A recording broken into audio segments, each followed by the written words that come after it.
A gente vai ouvir, então, o Rogério Anitablian, que é economista, articulista para jornais internacionais, especializado em questões globais, principalmente na região do Oriente Médio, e, de fato, estuda isso que a gente está falando aqui, conhece muito bem esse conflito e vai nos ajudar a entender o que está acontecendo aqui. Anitablian, seja bem-vindo ao ICL Notícias. Bom dia para você. Bom dia, Vivian. Bom dia, William. Bom dia, Rodrigo. É um prazer estar aqui com vocês. Bom, a gente sabe que essa é uma região que vive uma disputa territorial, que já resultou em enfrentamentos armados, mortes. Só nesse final de semana são mais de 1.000 mortes em Israel e na faixa de Gaza também.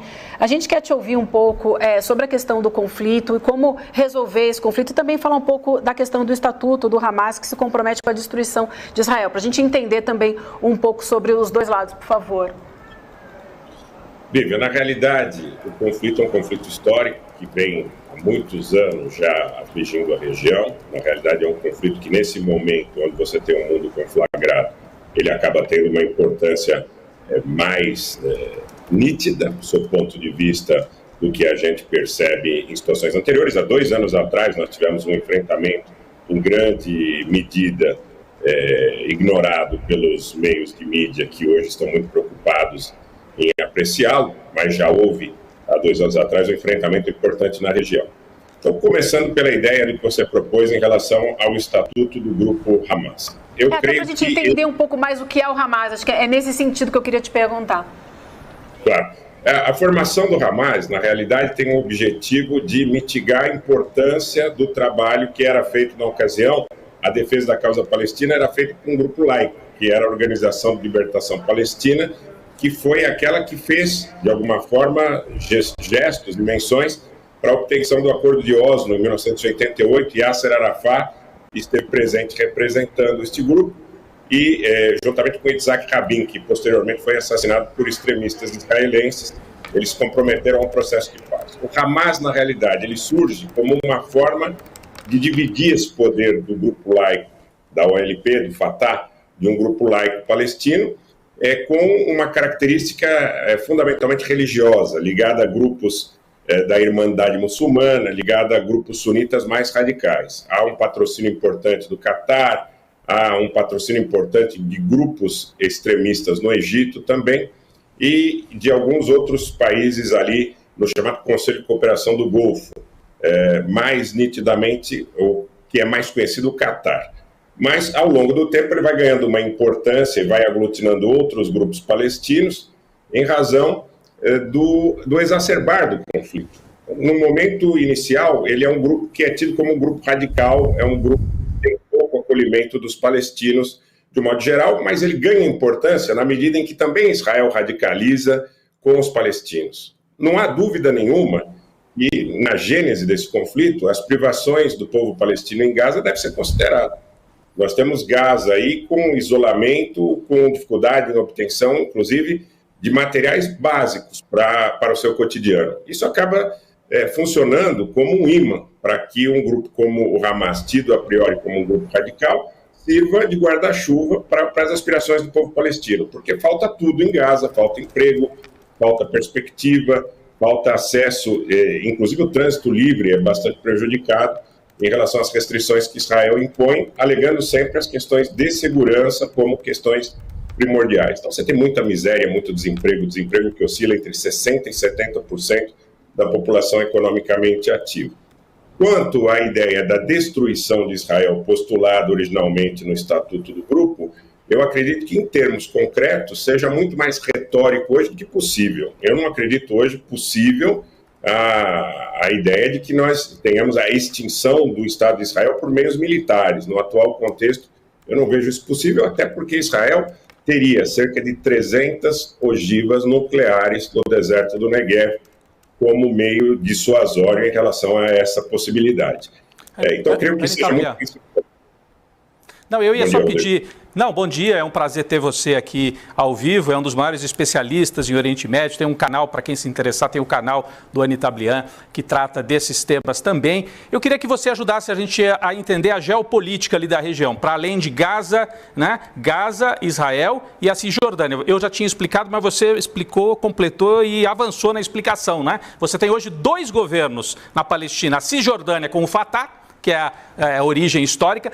A gente tem um outro mapa que traz a região de maneira um pouco mais ampliada, né? Um outro mapa, esse aqui é um mapa histórico de como é que Israel... É esse aí mesmo que eu queria, por favor, pedir a ajuda do Anitablian. Eu vou até me levantar um pouquinho aqui, peço licença. Né? Então, a gente tem aqui o mapa, a faixa de Gaza em amarelo, aqui no meio a Cisjordânia, que é administrada pelo Fatah, e a gente tem ao sul o Egito. Repare que Gaza tem saída para o Egito, né? E ao norte o Líbano. Eu queria que você ajudasse a gente a entender e também o papel do Irã nisso tudo. No Líbano existe a atuação do grupo Hezbollah. Esse grupo Hezbollah tem ligação com o Irã, e essa questão da religião, xiitas, sunitas, me parece o Hamas é sunita e o Hezbollah xiita, mas os dois podem se unir nesse ataque a Israel. Eu queria que você explicasse para a gente a geopolítica da região. Por favor, Anitablian. Rodrigo, na realidade, no aspecto geopolítico, essas diferenças entre os grupos xiitas e sunitas sempre foram muito marcantes, com a disputa fundamentalmente entre o eixo saudita, isso na relação com os sunitas, e o eixo iraniano. Isso, do ponto de vista do controle do mundo muçulmano, do mundo islâmico. Essa disputa, inclusive, ficou muito nítida na guerra Irã-Iraque, entre 1980 e 1988, onde você tinha um suporte muito claro dos países do Conselho de Cooperação do Golfo, capitaneados pela Arábia Saudita e pelo Kuwait, em direção a Bagdá, contra o Irã, que tinha o apoio do governo sírio. Então, aí a gente teve, durante muito tempo, essa disputa entre sauditas e iranianos. Como é que essa situação começa a mudar? Quando você vê a aproximação que a China consegue promover entre sauditas e iranianos, com o objetivo de controle de rotas comerciais. Um dos pontos fundamentais desse conflito, em termos de análise geoeconômica e geopolítica, é o controle disso que estava aparecendo há pouco no mapa, os portos do Mar Mediterrâneo. Os portos do Mar Mediterrâneo, fundamentalmente o porto de Beirute, no Líbano, e os portos sírios, destacando aí também o porto de Tartus. Então, o controle das rotas comerciais é muito importante para a China. A China trabalha para aproximar o interesse do Irã e o interesse da Arábia Saudita, se não de uma forma absolutamente plena, para que pelo menos eles não entrem em conflito, prejudicando esses interesses no que tange às rotas comerciais e a questão também das rotas eu diria, e do controle do fluxo de produção e distribuição de energia. Então, o que mudou? Mudou, na realidade, a posição da Arábia Saudita, porque a Arábia Saudita era hostil ao Hezbollah. Então, a gente não poderia dizer que a Arábia Saudita, como um dos patronos do mundo sunita, teria condição de promover um encontro entre o Hezbollah e o Hamas. Como essa situação foi, de alguma forma, mediada pela China, houve aproximação dos iranianos, a realidade mudou. Tanto que o tem a parte, ainda pouca coisa ter acontecido na fronteira norte, algumas escaramuças, lançamento de morteiros, foguetes, me parece que agora houve uma tentativa de infiltração, provavelmente são grupos palestinos e não o próprio Hezbollah, mas o Hezbollah tem se manifestado de forma muito veemente que se houver uma incursão terrestre contra a faixa de Gaza, com o objetivo de que Israel possa restabelecer seu controle militar sobre Gaza, que o Hezbollah poderia entrar militarmente no conflito. Essa facilitação decorre da aproximação entre sauditas e iranianos patrocinada pela China. E aqui eu queria colocar um ponto muito importante que eu tenho ouvido muito tanto na mídia alternativa, chamada alternativa, né, como também na mídia mainstream, sobre a questão da participação da Rússia. O interesse fundamental e princípio na aproximação entre sauditas e iranianos, muita gente pode, em função do BRICS e tudo mais, imaginar que esse seria um interesse da Rússia, em função do que é dado a conhecer, sob o ponto de vista de publicidade, do conflito ucraniano. Na Rússia, há muitos grupos que trabalham pelo interesse de Israel. Então, há uma certa divisão dentro da Rússia. Eu não vejo a Rússia como um player que possa, de alguma forma, entrar nesse conflito contra Israel de maneira muito, muito fácil.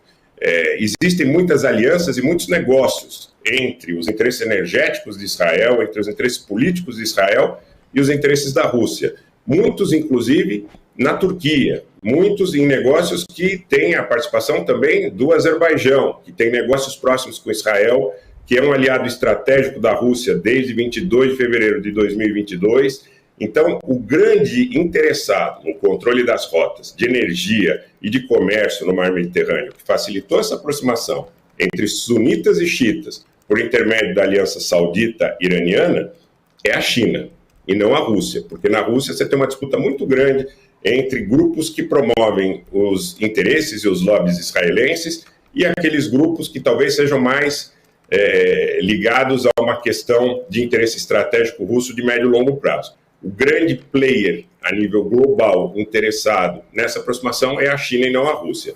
E para concluir e passar de volta aí para vocês, eu queria dizer o seguinte, que a diferença da Cisjordânia, administrada pelo Fatah, e de Gaza, administrado pelo Hamas, e com a presença do Jihad Islâmico também, o Jihad Islâmico, sim, já é um grupo que tem tradicionalmente mais proximidade com Teherã, mesmo antes dessa aproximação, é o fato que Israel sempre teve muito mais facilidade de negociar com o Fatah do que com o Hamas. Agora, com a situação conflagrada da maneira que está, mesmo os grupos, vamos dizer assim, moderados palestinos, manifestam pleno alinhamento com o Hamas nesse momento, que seria, vamos dizer assim, um esforço de guerra geral dos palestinos. Rogério, um bom dia, é um prazer a gente receber você aqui para ajudar a entender, né, como o Rodrigo falou para a gente, um dos maiores especialistas nesse tema no Brasil. Eu vou te fazer uma pergunta muito difícil, mas você responde dentro do possível. Eu queria que você explicasse para quem está assistindo, a gente fala sobre essa solução de 2 estados, né? O que o Hamas quer, o que o Estado de Israel quer hoje e o que você acha dentro do viável hoje em dia uma solução para esse conflito? O que você, quais são as visões desses 2 campos e o que é mais viável nesse sentido? Bom dia, William. Obrigado pela pergunta. É uma pergunta interessante, porque nós temos, como eu falei há pouco, o que está no Estatuto do Hamas e o que é possível. O que está no Estatuto do Hamas, que prega sobre a dissolução do Estado de Israel, eu acho que seria inadmissível sob o ponto de vista do direito internacional, sob o ponto de vista humano, ético, é alguma coisa que eu nunca me alinhei e não me alinharia. Em relação ao governo atual em Israel, é bom que se frise que é um governo que tem pouca afeição ao diálogo, que tem pouca afeição às soluções que possam contemplar os interesses de ambas as partes. É uma aliança que tem grupos, vamos dizer assim, extremistas de direita, vinculados também a outras estruturas fundamentalistas para que possa formar o gabinete em relação à maioria parlamentar. Grupos fundamentalistas também participam. Dentre esses grupos fundamentalistas, há alguns que, por sua vez, postulam a destruição da presença árabe naquela região, principalmente na Cisjordânia e na faixa de Gaza. De alguns anos para cá, se não me falha a memória, a partir de 2018, existem 7 pontos elencados como sendo diretrizes do interesse nacional de Israel. Um deles, por exemplo, fala na questão da não negociação e da indivisibilidade de Jerusalém, que, segundo as manifestações do Conselho de Segurança da ONU, deve ser dividida. Mas, segundo essa percepção mais fundamentalista, ideológica, extremista em Israel, que também é uma posição que acabou se espraiando, inclusive em setores democráticos da sociedade israelense, de forma não unânime, mas de forma majoritária, Jerusalém não deve ser objeto de negociação. Isso é muito caro para o mundo árabe, isso é muito caro para o mundo palestino, isso é muito caro tanto para xiitas como para sunitas, e você tem ali a mesquita de Al-Aqsa, que é um ponto de referência importante para todos os que professam a fé. Então, eu não acredito, na realidade, que nós tenhamos a solução que destrua palestinos, ou que destrua israelenses, ou que destrua a expectativa ou a existência desses entes. O razoável, o mais objetivo, o mais claro, nesse contexto, nesse momento, seria imaginar que nós pudéssemos ter, sim, uma solução de 2 estados, que vai ficando cada vez mais difícil, em função, inclusive, da bomba demográfica, porque você tem 21%, pelo menos, da população nas fronteiras de Israel, e aí eu não incluo nem Gaza, nem Cisjordânia, que é de origem árabe, entre cristãos e muçulmanos, majoritariamente muçulmanos, mas a solução viável, ao meu ver, com garantias de segurança para ambas as partes, é sim que ambos os povos tenham direito aos seus estados e a um convívio minimamente pacífico. O grande problema é que o tempo vai passando e tem o aspecto da bomba demográfica. Porque se você agregar os mais de 4 milhões de palestinos entre Cisjordânia e Gaza, mais esses 21%, aproximadamente, dentro do Estado de Israel, você vai ter um balanço demográfico que vai tender favoravelmente aos árabes, vamos dizer assim, de um modo geral.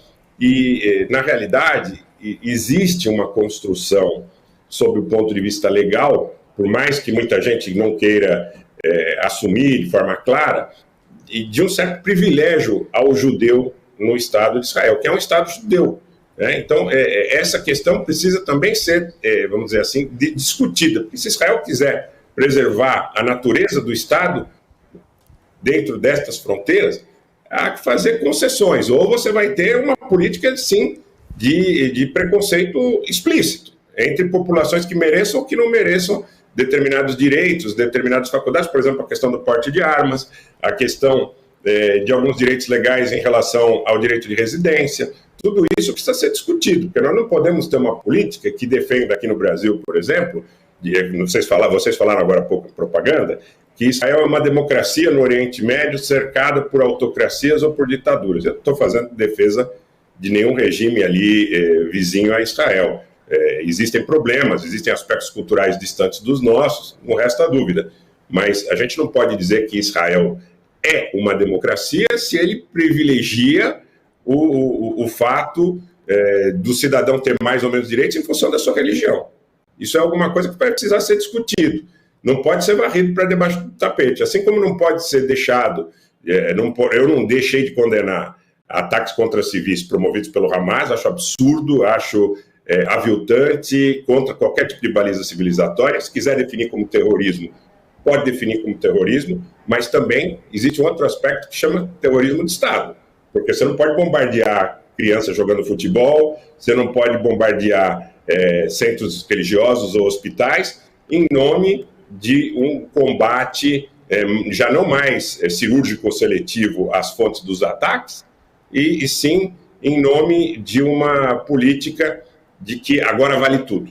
Então, quer dizer, nós precisamos colocar isso tudo com muita clareza, não pode haver propaganda de nenhum lado, nenhuma parte, e o que vale para uns tem que valer para outros. Nós não podemos ter pessoas ou estados com mais privilégios. Israel não cumpre resoluções da ONU e está tudo certo, está tudo bem, enquanto exigem que outros países o façam. Quero lembrar também que Israel foi responsável, em grande parte, pelo armamento do Azerbaijão, nesse processo que está praticamente esquecido, que foi a limpeza étnica promovida pelos azeris contra a população armênia do antigo Oblast Nagorno-Karabakh. Mais de 150 mil pessoas, isso antes do conflito inicial em 2020, foram alijadas de qualquer tipo de contato com as suas casas, com as suas igrejas, com seus hospitais, com seus clubes. Crianças perderam escolas, perderam tudo. Isso tudo acontecendo sob a passiva observação da chamada comunidade internacional. Então, o que vale para um tem que valer para outro.